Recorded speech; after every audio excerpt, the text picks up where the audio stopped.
Hypnose contre les pervers narcissiques. Alors c'est effectivement quelque chose de très à la mode en ce moment. J'ai beaucoup de mes clients qui viennent me voir par rapport à des personnes qu'ils ont eues dans leur entourage ou qu'ils ont toujours au sein de leur entourage, qui sont effectivement des personnes malveillantes, toxiques, qui nuisent à leur bonheur et à leur bien-être.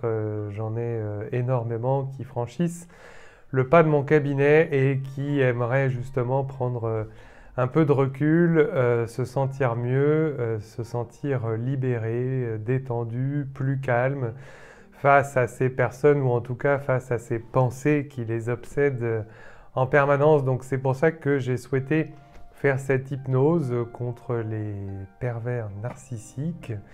Alors c'est une hypnose un petit peu particulière puisque vous allez garder les yeux ouverts, puisque j'utilise une des méthodes du docteur Joe Dispenza qui consiste en méditation. Donc on est recentré sur le présent, sur l'instant, ce qui permet d'oublier, de ne pas être focalisé sur un passé qui nous est familier et des pensées qui sont toujours omniprésentes malgré que ce soit du passé et que ça n'existe plus, ou en tout cas sur un futur prévisible du coup, puisque comme on pense toujours à la même chose, eh bien, on se crée un avenir malheureusement prévisible. Et le docteur Dispenza utilise dans ses méditations eh bien, un kaléidoscope, j'ai toujours du mal avec ce mot, pour utiliser, pas pour utiliser, excusez-moi, pour se concentrer sur l'état d'hypnose, cet état de conscience modifié dans lequel votre inconscient devient hautement suggestible. Donc pour faire cette hypnose qui va vous permettre de vous apaiser, de vous détendre par rapport à toutes ces personnes toxiques, soit que vous avez connues ou soit qui sont toujours dans votre vie, je vais vous demander donc de trouver une pièce sombre dans le noir, puisque vous allez devoir continuer de regarder l'écran, que ce soit votre écran de téléphone ou que ce soit l'écran de votre PC. Je vais vous demander également de vous munir d'un casque ou d'oreillettes pour être isolé au niveau phonique et n'avoir que ma voix. Le fait de se retrouver dans le noir par rapport à ce cycle, j'ai du mal aujourd'hui, circadien que nous avons durant lequel, lorsque l'on se retrouve dans le noir après une journée, notre cerveau croit que c'est le moment de s'endormir, d'aller se coucher, donc il produit de la mélatonine. Donc le fait de faire cette hypnose dans une pièce sombre où il n'y a aucune lumière, vous fermez les volets, vous fermez les portes, vous vous mettez dans le noir absolu, il n'y aura que l'écran de l'ordinateur ou l'écran du téléphone d'allumé et le casque sur mes oreilles pour entendre ma voix et vous isoler des bruits extérieurs. Donc cette production de mélatonine va permettre à votre cerveau eh bien, de descendre au niveau des fréquences. Donc là vous êtes en bêta, vous allez descendre en alpha, en θ. Et c'est l'état θ que l'on va rechercher, cet état où vous êtes hautement suggestible et grâce auquel on va pouvoir vous soulager, enfin je vais pouvoir vous soulager de ces personnes malveillantes et toxiques qui sont dans votre entourage. Alors moi je m'appelle David Bitton, je me présente quand même. Voilà, j'ai 45 ans, je suis thérapeute depuis 6 ans, j'ai déjà fait plus de 5000 heures de consultation en présentiel, je suis maître praticien en hypnose ericksonienne, hypnose hellmanienne, maître praticien en PNL, je suis praticien en EMDR, je suis praticien en méditation, je suis également coach et je vous propose aujourd'hui cette hypnose un petit peu particulière contre les pervers narcissiques. Trouvez-vous cette pièce, isolez-vous, mettez-vous dans le noir. N'hésitez pas bien évidemment à me laisser vos commentaires sur l'hypnose. S'il y a d'autres choses que vous souhaiteriez travailler, eh bien ça me ferait plaisir de savoir les choses sur lesquelles vous aimeriez qu'on avance ensemble et que je vous propose totalement gratuitement. J'ai aussi beaucoup de personnes qui me disent que c'est un petit peu gênant que mes thérapies, mes séances de méditation, d'hypnose soient un petit peu gâchées par les publicités. Alors je n'y peux rien, ça sert à rien malheureusement de me le dire dans les commentaires. Par contre, ce que vous pouvez faire, c'est que vous avez une option qui s'appelle YouTube Premium qui vaut 10-11 euros par mois et qui donc vous permettra de profiter de toute la plateforme YouTube sans avoir plus aucune publicité. Voilà, donc mettez-moi un petit pouce bleu pour ceux qui ne sont pas abonnés à la chaîne, n'hésitez pas à vous abonner. Mettez-moi un petit commentaire et puis on commence la séance tout de suite. Alors on démarre la séance d'hypnose pour se débarrasser du stress lié à un pervers narcissique.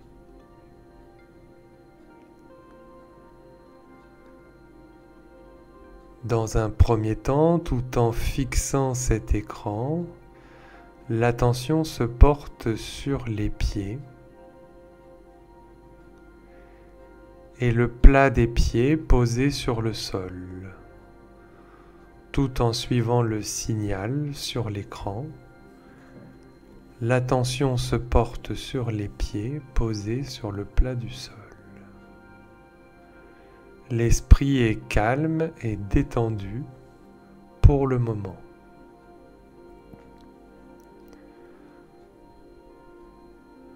Les muscles des pieds se relâchent et se détendent de plus en plus et de mieux en mieux. Puis l'attention se porte sur les chevilles et tous les petits os et tous les petits muscles à l'intérieur des chevilles.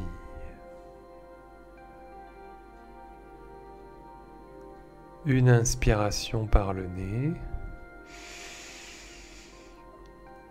et une expiration par la bouche lente et douce.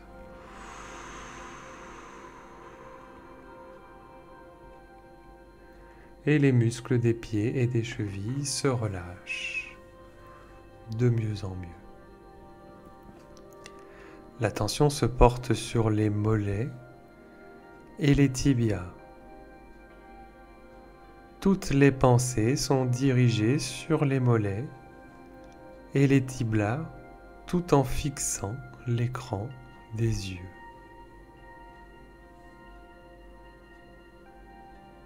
Une profonde inspiration par le nez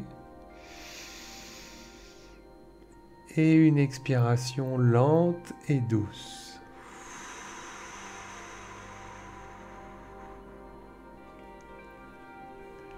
Et les muscles des mollets et des tibias se relâchent totalement. Les yeux fixent l'écran et se détendent, ainsi que tous les muscles du bas des jambes. Puis l'attention se porte sur les genoux, les cuisses et les muscles derrière les cuisses.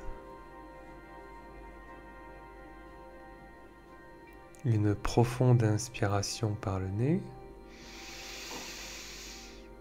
et une lente et douce expiration par la bouche.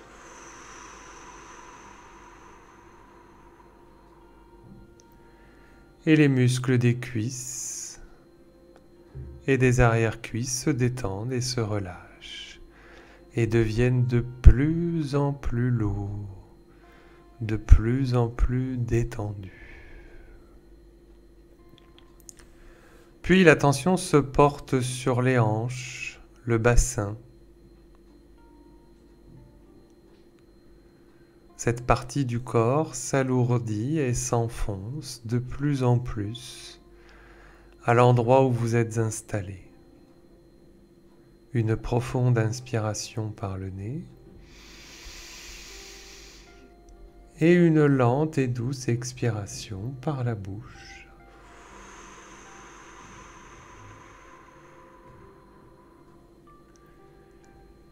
Les yeux fixent l'écran tandis que le poids du corps au niveau du bassin et des hanches est de plus en plus lourd et détendu.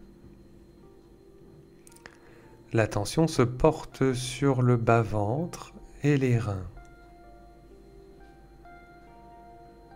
L'esprit conscient reste conscient de l'air qui va et vient et permet au ventre de se dégonfler puis de se gonfler au gré du souffle et de la respiration.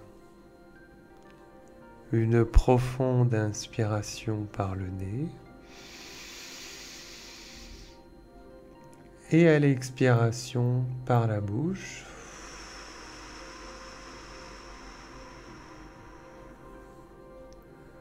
Douce et lente, le ventre et les muscles du ventre se détendent totalement. Puis l'attention se porte sur la poitrine et l'arrière du dos au niveau des omoplates. Une profonde inspiration par le nez et une douce et lente expiration par la bouche.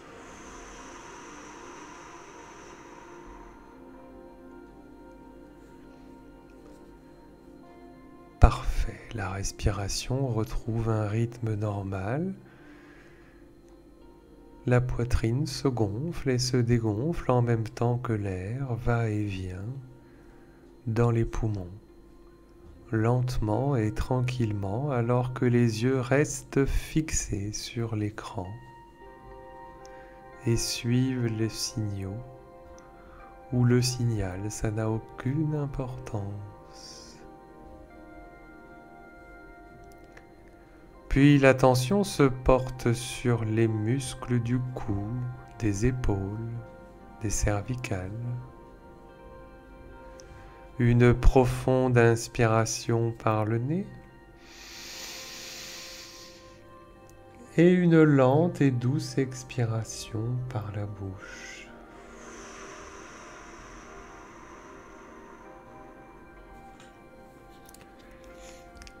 Et l'attention se porte sur toutes les tensions qui se dénouent de plus en plus et de mieux en mieux dans tout le haut du corps. Les muscles sont détendus, relâchés. Puis l'attention se porte sur la tête, le sommet du crâne, le front, les yeux, les joues, le nez, la bouche, les lèvres, la mâchoire, les oreilles. Et c'est toute la tête qui se détend et se relâche. Seuls les yeux restent concentrés sur le signal à l'écran. Une profonde inspiration et une douce et lente expiration par la bouche.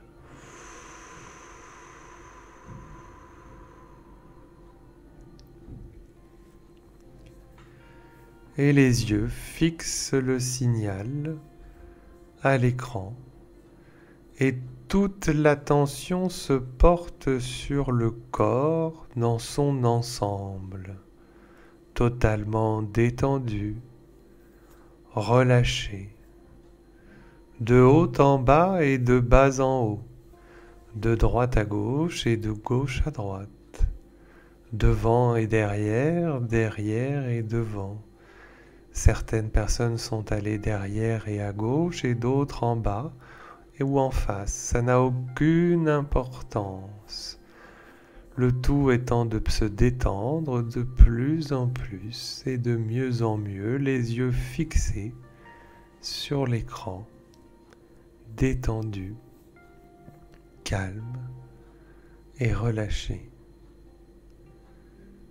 tous les muscles du corps totalement détendus. Les pensées sont concentrées uniquement sur les tensions qui sont totalement dénouées dans tout le corps. Il n'y a que les oreilles qui écoutent le son de ma voix et les yeux qui suivent le signal lumineux à l'écran. Et plus le son est écouté par les oreilles, et plus la détente s'installe, et plus la détente s'installe, et plus les yeux sont comme hypnotisés par ce qui se passe à l'écran. Et toute l'attention s'occupe de détendre et de vider les pensées de la tête, toutes les pensées conscientes et inconscientes.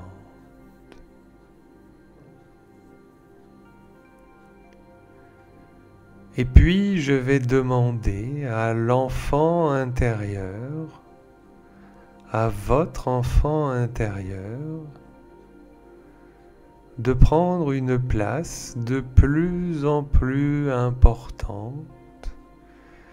Cet enfant qui croit que tout est possible, que tout est réalisable, cet enfant qui s'autorise à rêver, à croire que tout est magique, que tout est possible.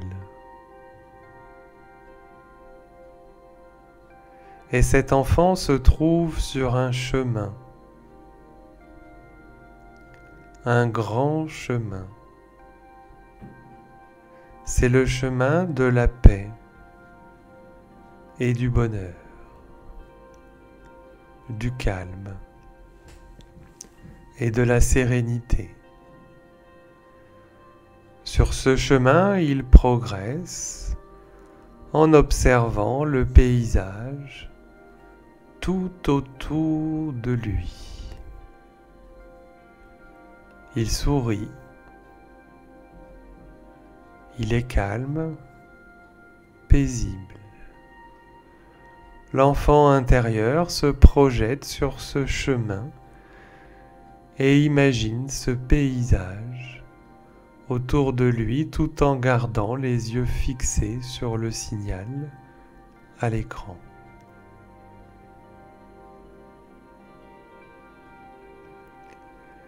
Et puis, face à cet enfant, arrive une personne indélicate, une personne qui n'est pas agréable.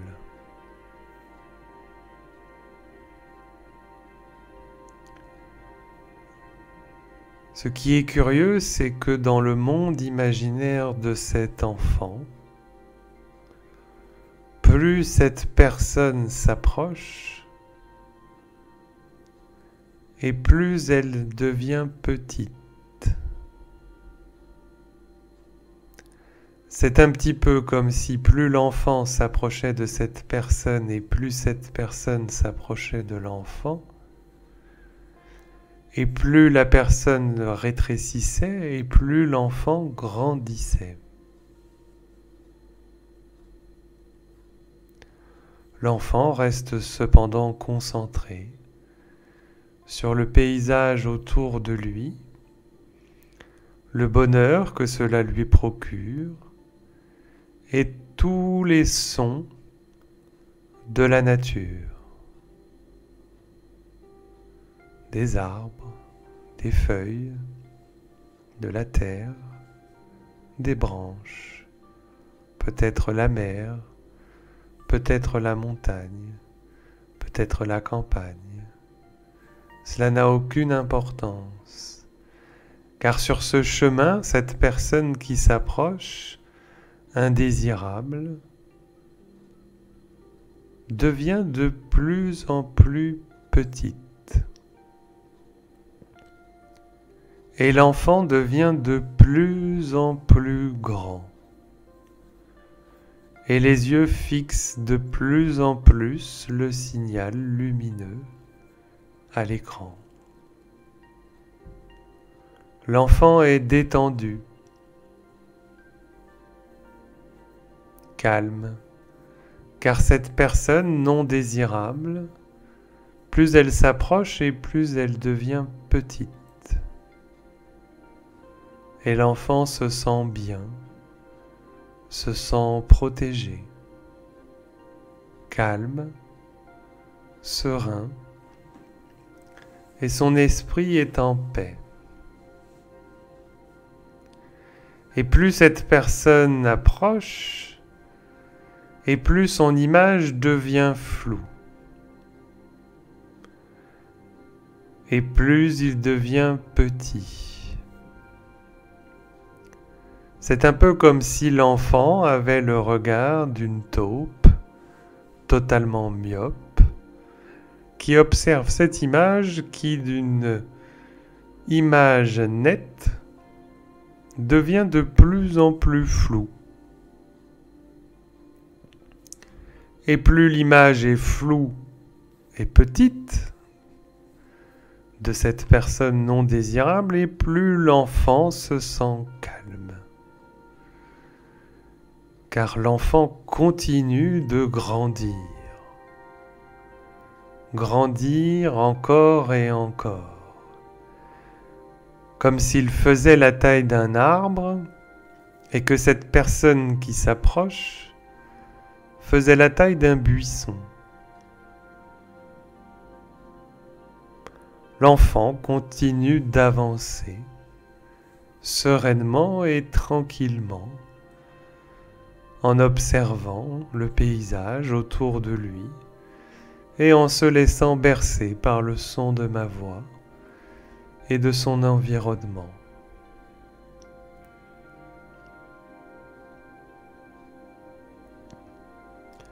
L'enfant continue de s'approcher et de grandir, tandis que l'image est de plus en plus petite, de plus en plus floue,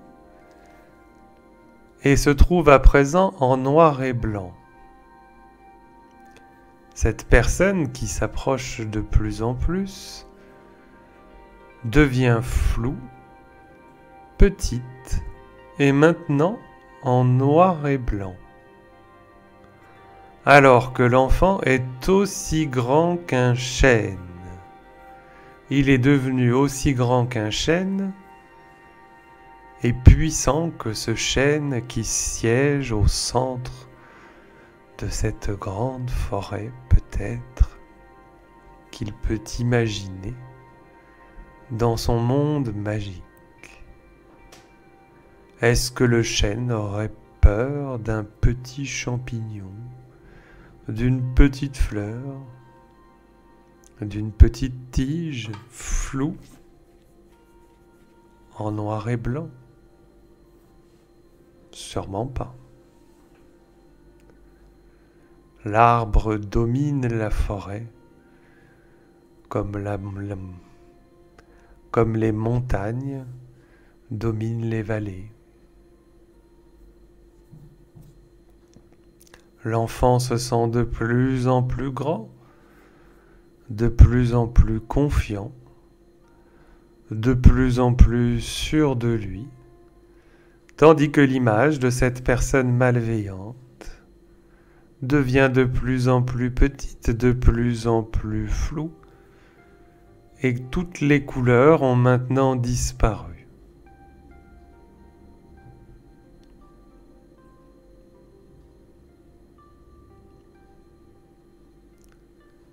L'enfant se sent bien, calme, apaisé, serein, en confiance, sûr de lui. Alors que cette personne malveillante est de plus en plus petite, floue, en noir et blanc. C'est un peu comme si l'enfant était devenu un géant et comme si l'image de cette personne était aussi petite que le plus petit de ses orteils.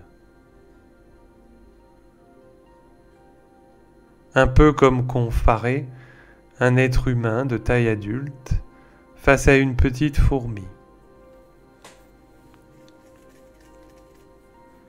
Depuis tout là-haut, l'enfant intérieur observe cette petite fourmi floue en noir et blanc, minuscule. Il se sent bien, calme, serein. Il est en parfaite sécurité. Et l'enfant prend conscience de ce sentiment de sérénité, de calme, de paix, de douceur. Je demande à cet enfant de se concentrer sur la sensation à l'intérieur du corps, de se sentir en train de dominer la situation. Cette situation qui au début du chemin semblait inquiétante, plus elle s'est rapprochée et plus elle est devenue insignifiante. Plus l'enfant est devenu calme, serein, en paix, sûr de lui et confiant.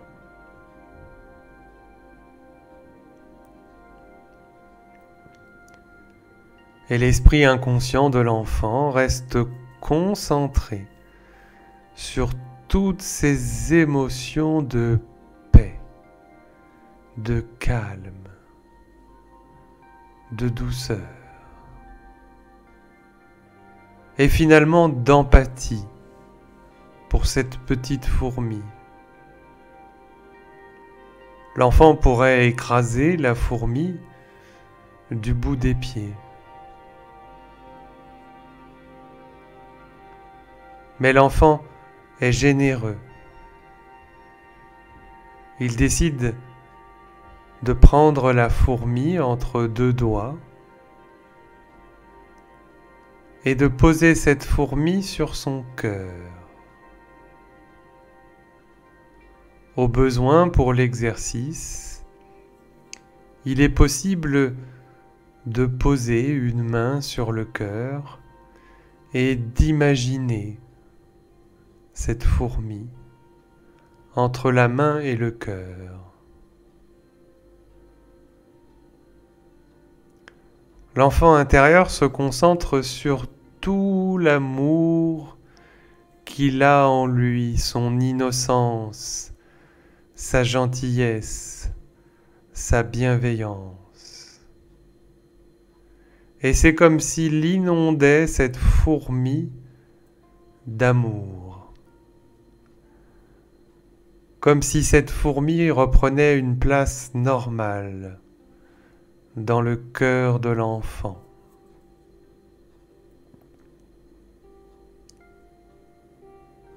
Une place ni trop grande, ni trop petite. Une place normale. L'enfant aime cette fourmi, l'apprécie.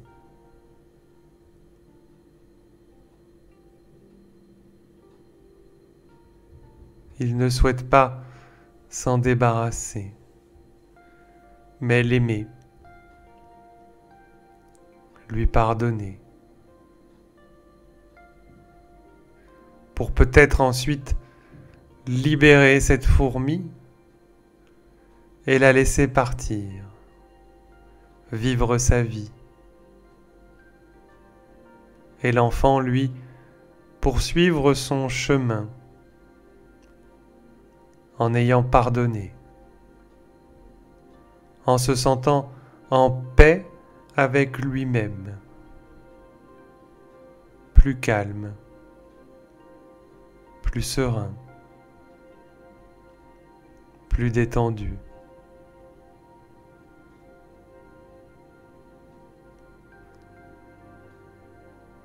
Au besoin de l'exercice, la main peut quitter le cœur et imaginer, relâcher cette fourmi et la laisser partir. Peut-être que l'enfant intérieur peut imaginer cette fourmi remplie d'amour, pardonnée, ayant repris une place normale dans le cœur de l'enfant, s'éloigner lentement à l'horizon pour devenir un tout petit point qui finalement disparaît à l'horizon, comme si la fourmi n'avait jamais existé,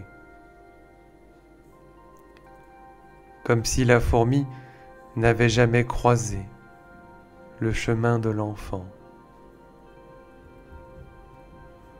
L'enfant peut ainsi continuer sa route en paix, beaucoup plus calme, beaucoup plus détendu, beaucoup plus serein.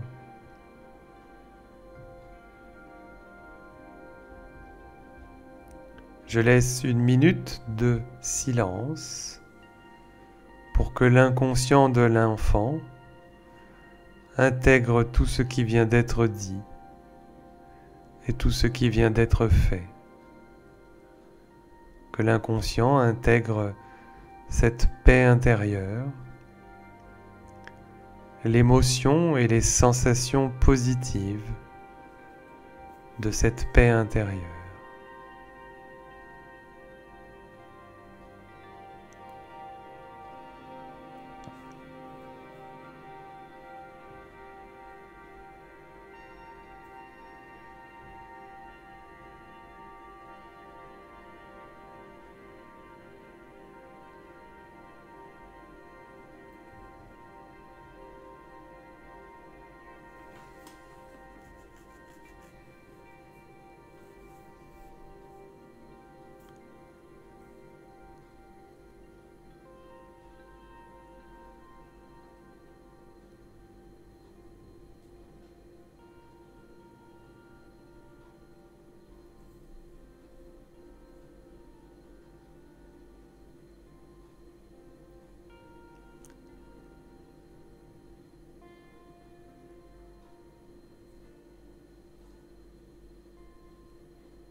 Dans quelques instants, je vais compter jusqu'à 10 et au chiffre 10, vous reviendrez totalement libéré, calme et en paix, libéré de toute pensée toxique, de toutes les personnes toxiques,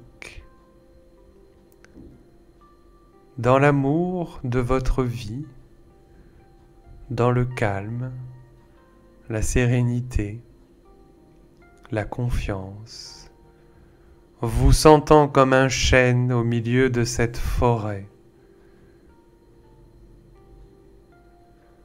au milieu de cet écosystème, avec ses bons jours et ses mauvais jours, avec ses bons moments et ses mauvais moments, semaine après semaine, mois après mois, année après année, malgré tout. Le soleil se lève chaque matin et le chêne continue de grandir au milieu de cette forêt, toujours plus large, toujours plus fort. 1, 2, 3, 4, 5, 6. 6, vous reprenez tout doucement conscience de tous les points de contact de votre corps là où vous êtes installé. Au chiffre 7, vous reprenez tout doucement conscience de votre tonus musculaire. Vous pouvez très lentement commencer à bouger les doigts, le bout des doigts, les poignets, les pieds, les orteils, les chevilles. À un moment donné, si vous le souhaitez, vous pourrez vous étirer, bâiller. Au chiffre 8, vous reprenez conscience de votre respiration qui va et vient dans le nez, la bouche, la gorge, les poumons, le ventre. Au chiffre 9, vous reprenez conscience de ma voix et des bruits environnants. Et au chiffre 10, vous revenez ici et maintenant en pleine forme, sûre de vous et confiante comme un chêne. Bonjour et bienvenue dans votre nouvelle vie, comment ça va bien ?